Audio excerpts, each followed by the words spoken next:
नमस्कार विद्यार्थी मित्रांनो, तुमचं स्वागत आहे जय हिंद पाठशाला या यूट्यूब चॅनलमध्ये.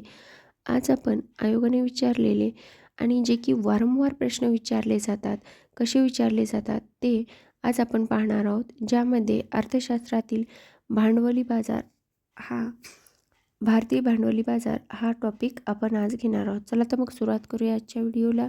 व्हिडिओ शेवटपर्यंत पहा, म्हणजे तुम्हाला कसे प्रश्न फिरलेले आहेत हे लक्षात येऊन जाईल. भारतीय भांडवल आणि बाजार खालीलपैकी कोणते विधान बरोबर आहे? प्रश्न क्रमांक पहिला. अ. प्रतिभूती बाजाराशी संबंधित सर्व मध्यस्थ सेबीद्वारे नियमित केले जातात. एकदम बरोबर आहे. जी काही प्रतिभूती बाजारात विकल्या जातात ते सेबीद्वारे नियमित केल्या जातात. आणि सेबी ही एक वैधानिक संस्था आहे जिला वैधानिक स्थान म्हणून दर्जा दिला होता जानेवारी 1992 साली. ब आहे. भारतीय प्रतिभूती आणि विनिमय मंडळाची स्थापना 1988 मध्ये झाली. दोन्ही एकदम बरोबर आहेत. अ आणि ब एकदम बरोबर आहेत, म्हणजेच या प्रश्नाचं उत्तर आहे पर्याय क्रमांक 1. अ आणि ब दोन्ही विधाने बरोबर आहेत. यानंतर प्रश्न क्रमांक 2. बँकेतर वित्तीय संस्था व त्याचे स्थापना वर्ष दिलेले आहेत आणि त्याच्या जोड्या लावायच्यात आपल्याला. अ दिलंय ICICI. ICICI या बँकेची स्थापना जानेवारी 1955 मध्ये झालेली आहे. त्यानंतर IDBI या बँकेची स्थापना जुलै 1964 मध्ये झालेली आहे. त्यानंतर सिडबी या बँकेची स्थापना 1990 मध्ये झालेली आहे, एप्रिलमध्ये. आणि IFCI या बँकेची स्थापना जुलै 1948 मध्ये झालेली आहे.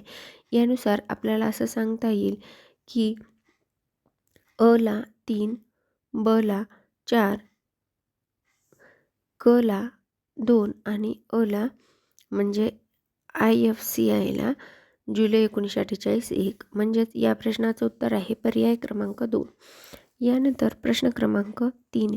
ठेवी विमा आणि पत हमी महामंडळ सुधारणा कायदा 2021च्या संदर्भात खालील विधाने विचारात घ्या.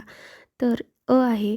ठेवी विमा हप्ता सर्व विमाधारक तसेच विमाधारक नसलेल्या बँकांसाठी अनिवार्य आहे. हे एकदम चूक आहे, कारण ठेवी विम्याचा हप्ता ठेवीदाराकडून वसूल केला जात नाही, तर ठेवी विम्याचा हप्ता बँकेद्वारे भरला जातो. मग ब आहे. ठेवी विम्याचा हप्ता ठेवीदाराकडून वसूल केला जात नाही, हे पण बरोबर आहे. आणि ठेवी विमा हप्ता बँकेद्वारे भरला जातो. ब आणि क एकदम बरोबर आहे, म्हणजेच या प्रश्नाचं उत्तर आपल्याला सांगता येईल पर्याय क्रमांक 2. ब आणि क एकदम बरोबर. यानंतर प्रश्न क्रमांक 4. नाणे बाजारातील निधींच्या कमतरतेमुळे खालीलपैकी कोणतं कारण आहे? आता नाणे बाजारातील निधीच्या कमतरतेचं खालीलपैकी कुठलं कारण आहे असं आपल्याला या प्रश्नात विचारलेलं आहे. तर ती आहे अपुरी बचत. जर आपण बचत केली तर ती कुठेतरी इन्व्हेस्ट करणार आहात, मग ती नाणे बाजारात करू शकता आपण. म्हणून अपुरी बचत हे नाणे बाजारातील निधीच्या कमतरतेचं एक मुख्य कारण आपल्याला सांगता येईल, म्हणजेच या प्रश्नाचं उत्तर आहे पर्याय क्रमांक 1. यानंतर प्रश्न क्रमांक 5. खालील विधानांचा विचार करा. अ आहे. ठेवी आणि पत हमी महामंडळ कायदा सुधारणा 2021 हे एकदम बरोबर आहे. त्यानंतर ठेवी विम्याचा हप्ता ठेवीदाराकडून वसूल केला जातो का? नाही, तो बँकेद्वारे वसूल केला जातो, म्हणजेच ब चूक आहे. त्यानंतर ठेवी विमा हप्ता सर्व बँकेसाठी अनिवार्य आहे, हे पण बरोबर आहे. अ आणि क बरोबर आहे आणि आपल्याला योग्य विधाने विचारले, म्हणजेच या प्रश्नाचं उत्तर आहे पर्याय क्रमांक 2. यानंतर प्रश्न क्रमांक 6.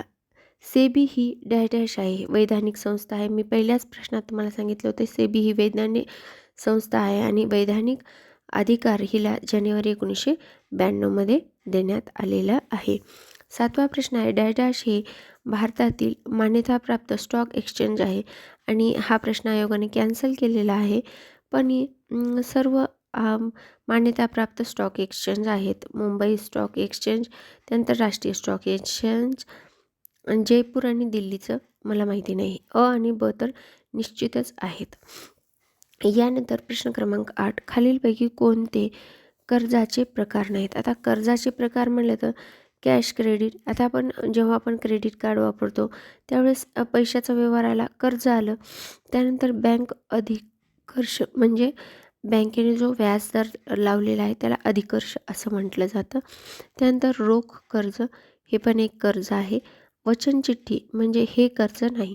आपल्या पैशावर किंवा जे काही नोट असते त्याच्यावर वचन दिलेलं असतं की ग्राहकाला मी इतके इतके पैसे देण्याचं वचन देत आहे. म्हणजेच या प्रश्नाचं उत्तर आपल्याला असं सांगता येईल ब म्हणजे पर्याय क्रमांक 3 ब बरोबर आहे. यानंतर प्रश्न क्रमांक 9, म्युच्युअल फंड पूर्वी कोणत्या नावाने ओळखला जाईल? म्युच्युअल फंड हा इंडिया फंड म्हणून ओळखला जाईल पूर्वी. म्हणून या प्रश्नाचं उत्तर आहे क आणि क म्हणजे पर्याय क्रमांक 3 क बरोबर आहे. यानंतर प्रश्न क्रमांक 10, खालील विधाने विचारात घ्या. अ आहे नाबार्ड कृषी क्षेत्राच्या विकासाकरिता कर्जाची सोय करून देते. एकदम बरोबर आहे. 1982ला जी स्थापना झाली होती नरिमन समितीच्या शिफारशीने नाबार्डची स्थापना झाली होती. ती कृषी क्षेत्राला आणि ग्रामीण भागातील व्यवसायाला कर्ज पुरवठा करण्यासाठी झालेली होती. ब आहे नाबार्ड ग्रामीण व्यवसायांना कर्ज पुरवठा करते. हे पण बरोबर आहे. क आहे नाबार्ड शहरी उद्योगांसाठी आर्थिक मदत करते. शहराचा आणि नाबार्डचा कसलाही संबंध नाही. नाबार्ड म्हटलं की ग्रामीण व्यवसाय, उद्योग आणि शेती या सगळ्या गोष्टी येणार. म्हणजेच या प्रश्नाचं उत्तर आहे पर्याय क्रमांक 2 अ आणि ब एकदम बरोबर आहे. यानंतर प्रश्न क्रमांक 11, जुलै 2020च्या अखेरपर्यंत कोणत्या राज्याने संकलित बुडणाऱ्या फंडाला सर्वाधिक गुंतवणूक केली आहे? तर ते आहे महाराष्ट्र. महाराष्ट्र राज्याने संकलित बुडणाऱ्या फंडाला सर्वाधिक गुंतवणूक करून जुलै 2020मध्ये वाचवण्याचा प्रयत्न केलेला आहे. म्हणजेच या प्रश्नाचं उत्तर आहे पर्याय क्रमांक 4. यानंतर प्रश्न क्रमांक 12, सेबीला वैधानिक अधिकार केव्हा देण्यात आलेला आहे? या अगोदरच्या 2 प्रश्नामध्ये मी ही तारीख सांगितलेली आहे. जानेवारी 1992ला सेबीला वैधानिक संस्था म्हणून अधिकार देण्यात आलेले आहेत. म्हणजेच या प्रश्नाचं उत्तर आहे पर्याय क्रमांक 2. यानंतर प्रश्न क्रमांक 13, भारतातील बहुराष्ट्रीय कंपन्यांचे नियंत्रण करणाऱ्या संस्था खालीलप्रमाणे आहेत. अ आहे कंपनी व्यवहार मंत्रालय. एकदम बरोबर आहे. बहुराष्ट्रीय कंपन्याचं ही नियंत्रण करत असते. भारतीय रिझर्व्ह बँक ही पण करत असते. त्यानंतर औद्योगिक विकास मंत्रालय हे पण करते आणि वित्त मंत्रालय या सर्व चारीच्या चारीही बहुराष्ट्रीय कंपन्यांचं नियंत्रण करण्याचं काम करत असतात. म्हणजेच आपल्याला विचारले वरीलपैकी कुठलं असत्य आहे? तर वरीलपैकी एकही असत्य नाही. म्हणजे या प्रश्नाचं उत्तर आपल्याला पर्याय क्रमांक 4 हे देता येईल. यानंतर प्रश्न क्रमांक 14, डिपॉझिट इन्शुरन्स आणि credit guarantee corporation of India dash साली अस्तित्वात आलं? हा प्रश्न आयोगाने कॅन्सल केलेला आहे. कारण या प्रश्नात तारीख दिलेली नाही असं आयोगाचं म्हणणं होतं.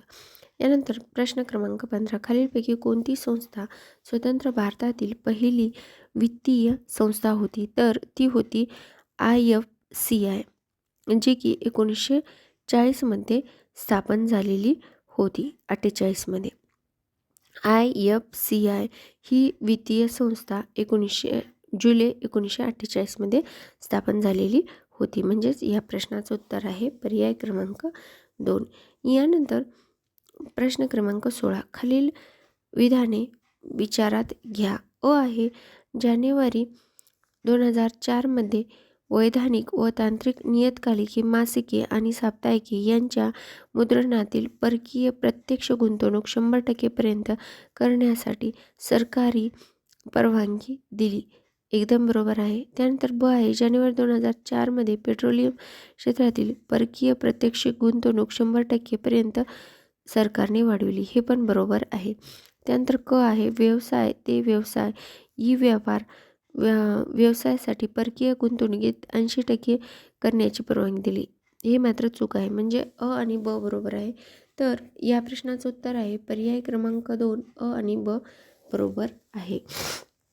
यानंतर प्रश्न क्रमांक 17 खालील विधाने विचारात घ्या.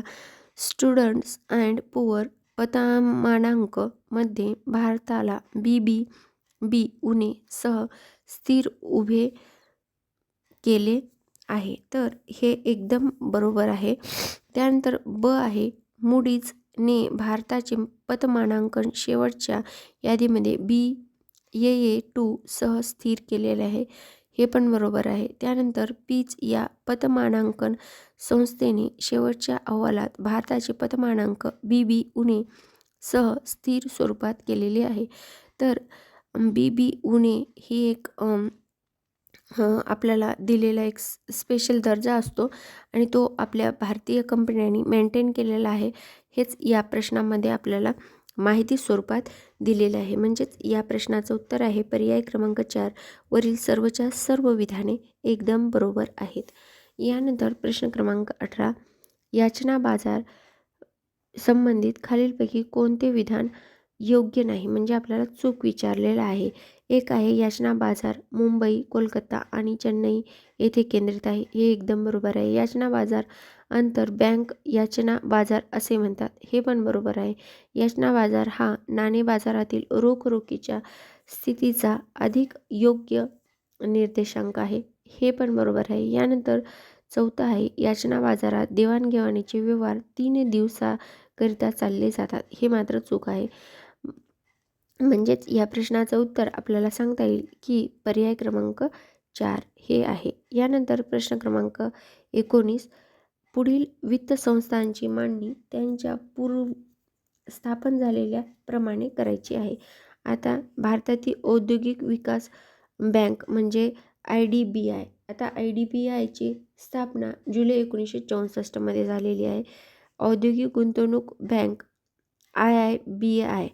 त्यानंतर भारतातील क आहे भारतातील पत आणि गुंतवणूक बँक ICCI. ICCIची स्थापना जुलै 1955 मध्ये झाली आणि भारतीय औद्योगिक वित्त मंडळ म्हणजेच IFCI याची स्थापना जुलै 1948 मध्ये झालेली आहे. तर सर्वात अगोदरची म्हटलं तर ड येईल, त्यानंतर क येईल, त्यानंतर अ येईल आणि त्यानंतर ब येईल. म्हणजे असा क्रम कुठं आहे तर तो आहे पर्याय क्रमांक 3 मध्ये. म्हणजेच या प्रश्नाचं उत्तर आहे पर्याय क्रमांक 3. यानंतर प्रश्न क्रमांक 20 खालील विधानांचा विचार करा. अ आहे 1992-93च्या अर्थसंकल्पात स्वीकारलेला विनिमय दर पद्धती ही दुहेरी स्वरूपाची होती. हे एकदम बरोबर आहे. त्यानंतर ब आहे यातील विनिमय निर्धारण हे परकीय चलनाच्या स्वरूपात 40% सरकारी दराने तर 60% बाजार दराने असे निश्चित केलेले होते.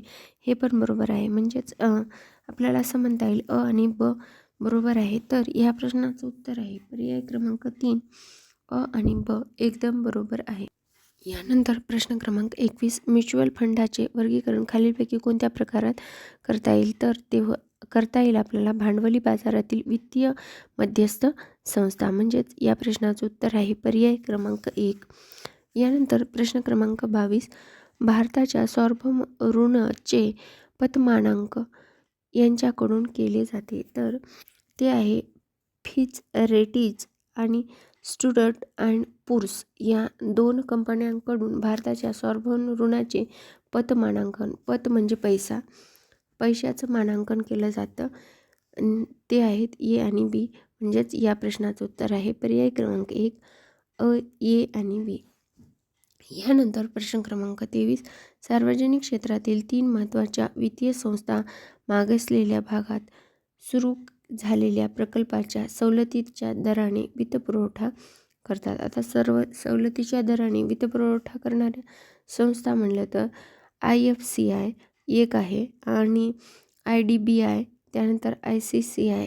म्हणजेच या प्रश्नाचं उत्तर आपल्याला सांगता येईल की पर्याय क्रमांक 2. यानंतर प्रश्न क्रमांक 24 औद्योगिक विकासाची संबंधित कोणती संस्था नाही तर SECOM आहे. महाराष्ट्र राज्य वित्तीय मंडळ हे पण आहे. दोन्ही आहेत त्यामुळं वरीलपैकी कुठली संबंधित नाही असं विचारले. आपल्याला या प्रश्नाचं उत्तर सांगता येईल पर्याय क्रमांक 4 वरीलपैकी कोणतेही नाही.